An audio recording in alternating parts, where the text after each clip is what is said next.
Hello friends, welcome back to another video. HPJBT TET previous year question paper की series का ये psychology section है। First part हमने कल कर लिया था, उसको आपने नहीं देखा है तो उसको देख लें पहले। क्वेश्चन नंबर 12 है आज का। Learning is the modification in the behaviour which is relatively. अधिगम व्यवहार में परिवर्तन को कहते हैं जो कि अपेक्षाकृत डैश परिवर्तन होते हैं, जो कि एक स्थायी परिवर्तन होते हैं। ये परमानेंट होते हैं। ऑप्शन बी करेक्ट होगा, परमानेंट। नेक्स्ट क्वेश्चन है, child development is the product of interaction between heredity and environment. Option D correct होगा। बालक का विकास आनुवंशिकता व वातावरण की अंतःक्रिया का ही परिणाम होता है। जो कि एक बच्चे की डेवलपमेंट होती है वो उसके हेरिडिटी यानी कि उसके माता पिता के गुणों पर और बच्चा किस एनवायरनमेंट में रहता है उस पर डिपेंड करती है। ऑप्शन डी करेक्ट होगा, वातावरण पे डिपेंड करती है। क्वेश्चन नंबर 14 है, who give the concept of concrete abstract and social intelligence.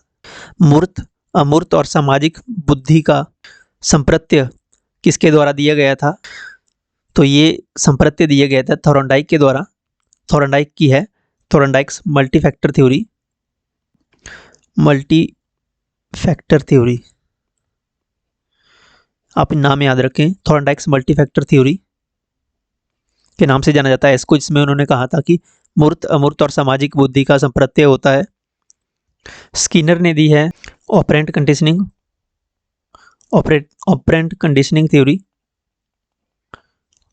Theory.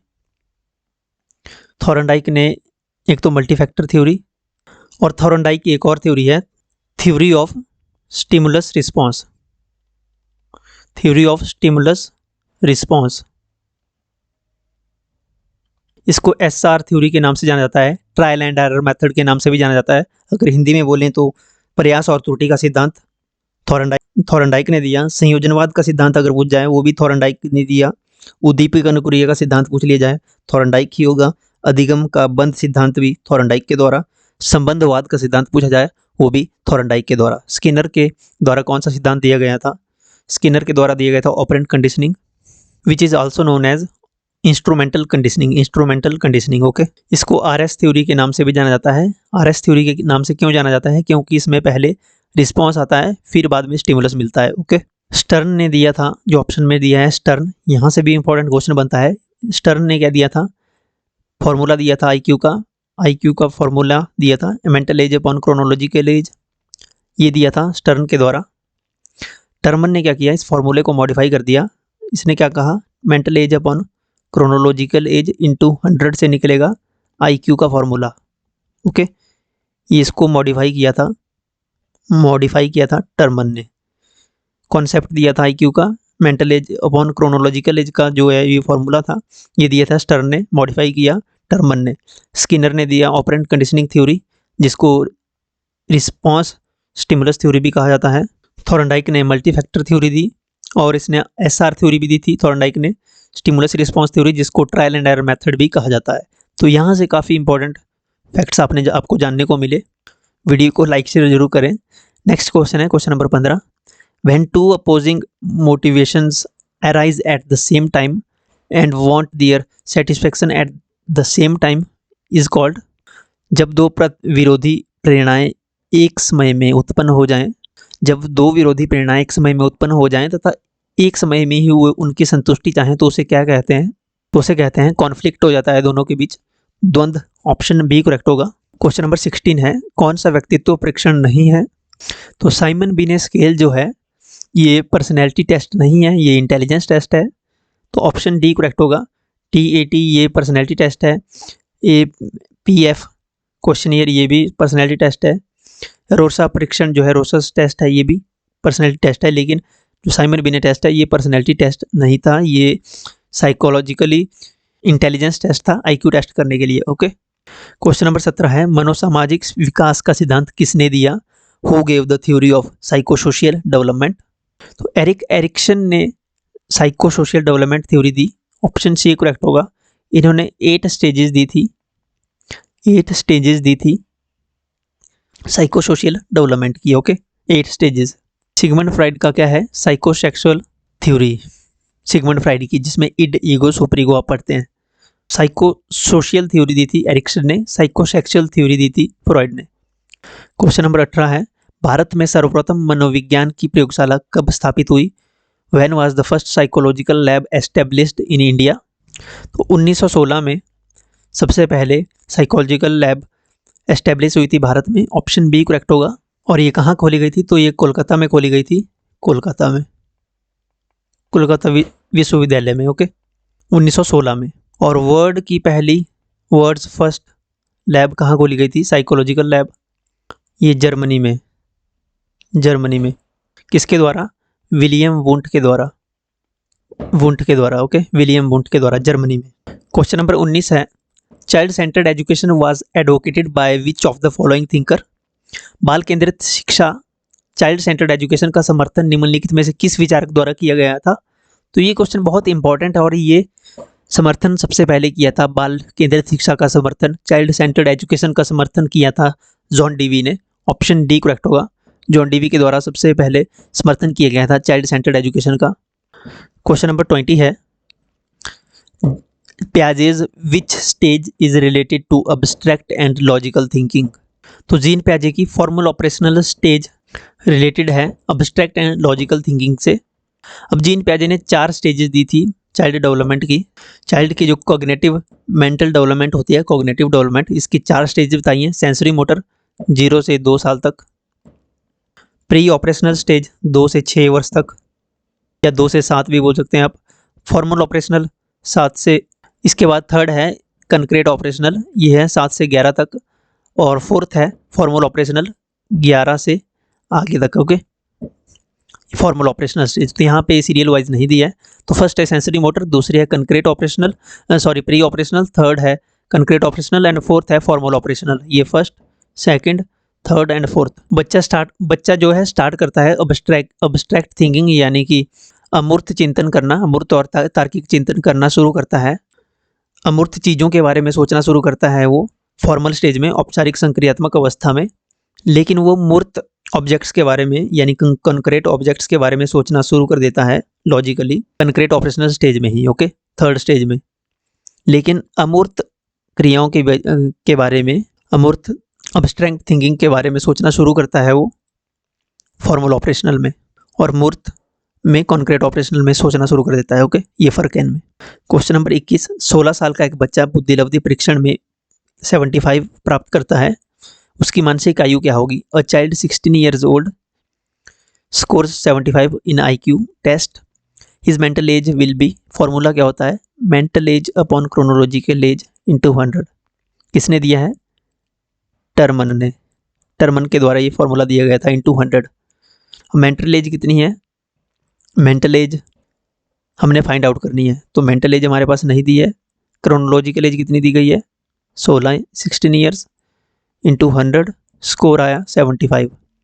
तो हम लिख सकते हैं mental age equal to 75 upon 100 into 16। तो 25 3 75, 25 चौके 100, 4 से 16, 4 3 12, 12 ईयर्स उसकी जो है मेंटल एज है। ऑप्शन सी करेक्ट होगा, मेंटल एज 12 ईयर्स। ओके, ये फॉर्मूला आपको याद रखना है, mental age upon chronological age into 100। किसके द्वारा दिया गया था? टर्मन के द्वारा। और simple mental age upon chronological इतना सूत्र दिया था स्टर्न के द्वारा। ओके, क्रोनोलॉजिकल एज होती है जो बच्चे की वास्तविक आयु होती है, मानसिक एज निकलती है, मेंटल एज निकलती है उसकी फॉर्मूले से। ओके, या IQ टेस्ट से, ये फॉर्मूला है IQ निकालने का। ओके, IQ की फुल फॉर्म होती है intelligence quotient. Question number 22, which of the following evaluations comes in the continuous and comprehensive evaluation? Only formative assessment, only summative assessment, neither formative nor summative, या both summative and formative? Continuous and comprehensive evaluation में दोनों आती हैं, both formative and summative assessment. Okay, option D correct होगा।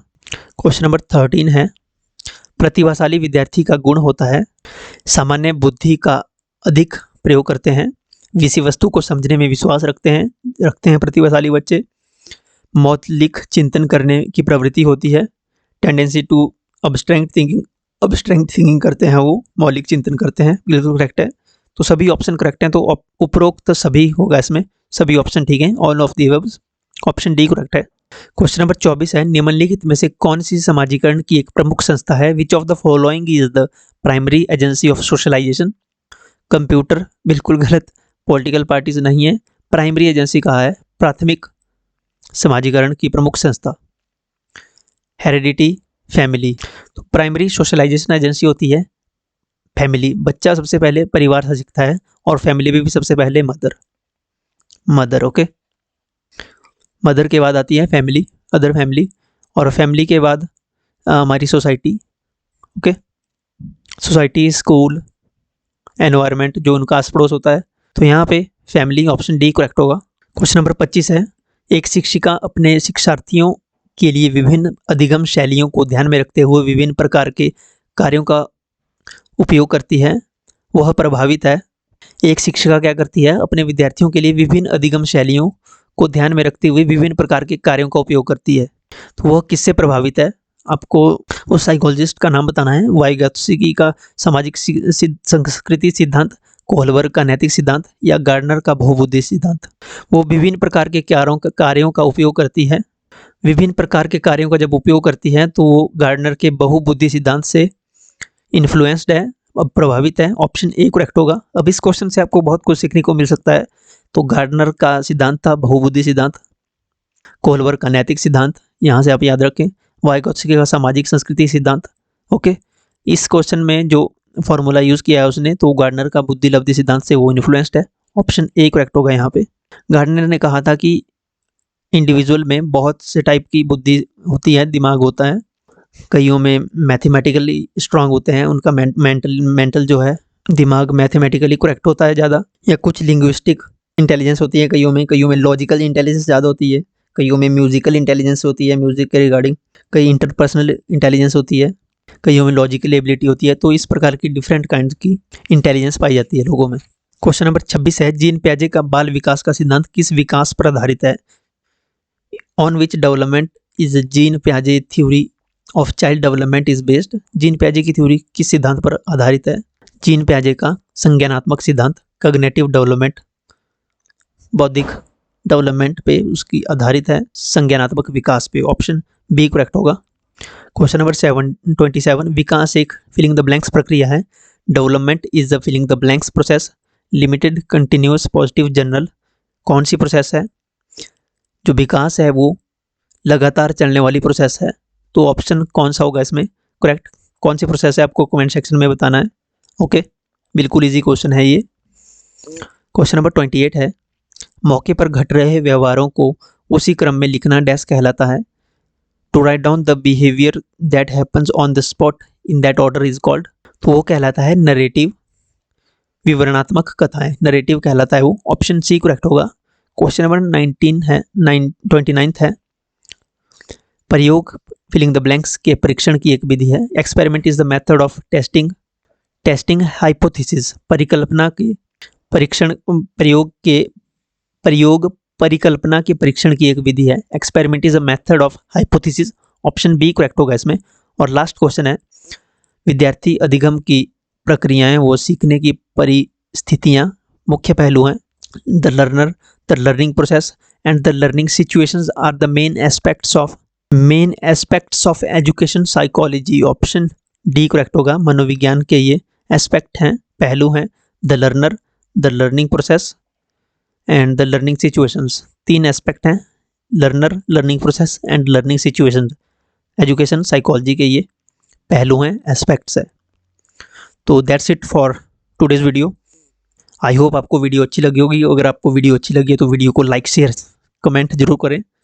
Thank you so much for watching this video till the end. Have a nice day.